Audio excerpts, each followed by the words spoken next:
कृष्णं तदेव ताराबलं चन्द्रबलं तदेव विद्याबलं दैवबलं तदेव लक्ष्मीपतेन्द्रियुगं स्मरामि यत्र योगेश्वरः कृष्णो यत्र पार्थो धनुर्धरः तत्र श्रीविजयो भूतिर्ध्रुवा नीतिर्मतिर्मम सर्वे स्वारब्धकार्येषु त्रिभुवनेश्वरा देवादिसन्तु न सिद्धिं ब्रह्मेशा न जनार्दन आपदामपहन्तारं दातारं सर्वसम्पदां भक्तिधर्मात्मजं कृष्णं भूयो भूयो नमाम्यहम् वर्णिवेशरमणीयदर्शनं मन्दहासरुचिराननाम्बुजं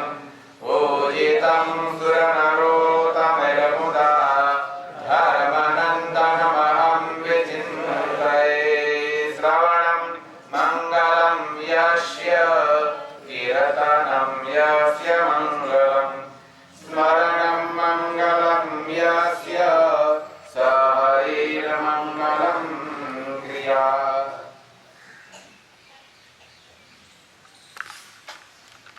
आत्मविवेकेन पुरुषसिद्धिं विधायत देहादिभ्य पृथक् भूत्वा भवेदात्मस्वरूपक भक्तानां क्लेशनाशाय तदीयतो वर्धनाय च ब्रह्मक्रीडाय कृष्णाय घनश्यामाय ते नमः।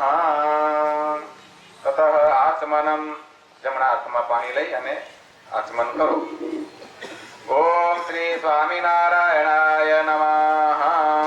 ओम श्री घनश्यामाय नमः। ओम श्री हरिकृष्णाय नमः। આની અંદર હાથ જોઈ નાખો।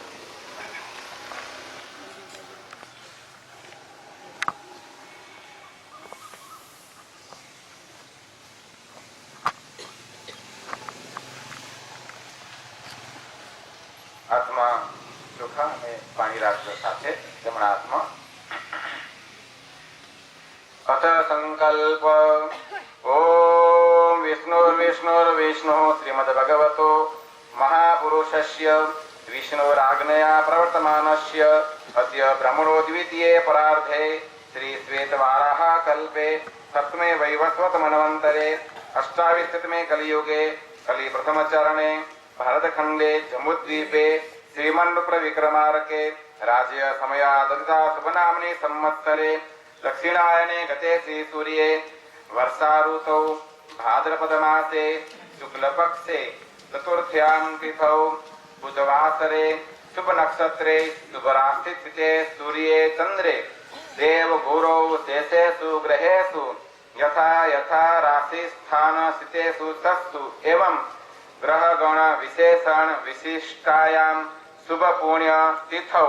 હવે બોલો તમે અહમ તમારું જે તમારું નામ છે પોતાનું તમારું નામ તમારે મનની અંદર આપણે બોલી જવાનું અને જે તમારા જે માતા પિતા પૂર્વજ છે એને પણ મનમાં યાદ કરી લેવાના।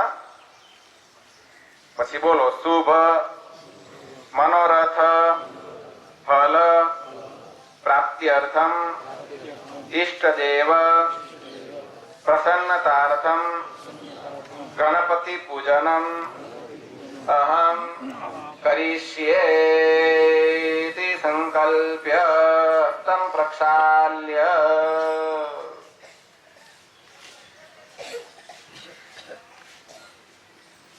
अथ ध्यानम गणपति महाराज नु આપણે હૃદય કમળમાં ધ્યાન કરવાનું।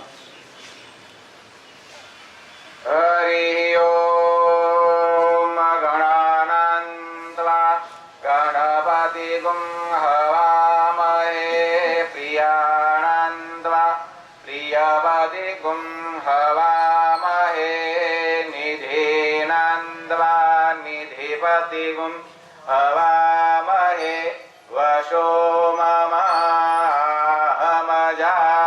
गर्भतमात् त्वमजासि गर्भदम् सुमुखश्चैकदन्तश्च कपिलो गजकर्णकः लंबोदरश्च विकटो विघ्ननाशो विनायकः धूम्रकेतुर्गणाध्यक्षो भालचन्द्रो गजानन द्वादशैर्तानि नामानि य पठे शृणुयादपि विद्यारम्भे विवाहे च प्रवेशे निर्गमे तथा संग्रामे संकटे चैव विघ्नतस्य न जायते शुक्लाम्बरं धरं देवं शशिवर्णं चतुर्भुजं प्रसन्नवदनं ध्यायेत् सर्वविघ्नोपशान्तये।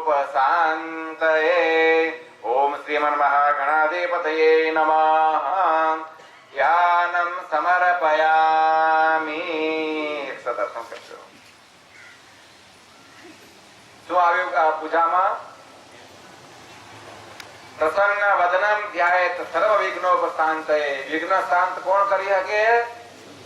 પ્રસન્ન વદન હોય, ડોબરા ચડેલા હોય, આવડા આવડા, એ તો વિઘ્ન ઉભા કરે, એનાથી કઈ વિઘ્ન શાંત ન થાય ભાઈ। એટલે ગણપતિ મહારાજ કહે છે સદાય ને માટે હસતા રહો ને સદાય પ્રસન્ન રહો, ભલે ગમે તેવી સ્થિતિ હોય। તાક પાડવામાં એમને હાવ વાહનમાં હાવ લુના જેવું મળ્યું તો એ હસતા, કાંઈ વાંધો નહીં, હવે આપણે પગપાળા તો નહીં જવું પડે। એટલે આ ઉંદર ભાગમાં આવ્યો, ઉંદર તો ઉંદર, એમાં શું ત્યારે। તો એમ ટૂંકમાં ધ્યાનમાં, પૂજામાં, વિધિમાં, દરેક પૂજા વિધિ આપણી આ જે છે એ આપણને કંઈક ને કંઈક પ્રેરણા પણ આપતી જાય છે। તો ખાસ કરીને મંત્રોમાં એમ લખ્યું કે પ્રસન્ન વદનમ ધ્યાયેત સર્વ વિઘ્નોપશાંતયે। ભગવાન આપણે સ્વામિનારાયણ ભગવાનનું ધ્યાન કરે, વર્ણિ વેદમાં શું આવે છે? મંદહાસ, મંદહાસ। તો ભગવાનનું આપણે ગણપતિ મહારાજનું હૃદયમાં ધ્યાન કર્યું છે। હવે ભગવાનને, ગણપતિ મહારાજને આપણે આસન અર્પણ કરો। તતઃ આસનમ નાનારત્ન સમાયુક્તમ કાર્તસ્વર વિભૂષિતમ આસનમ દેવદેવેશ પ્રીત્યર્થમ प्रतिगृह्यताम्। ओम श्रीमन्महागणाधिपतये नमः। आसनं समर्पयामि।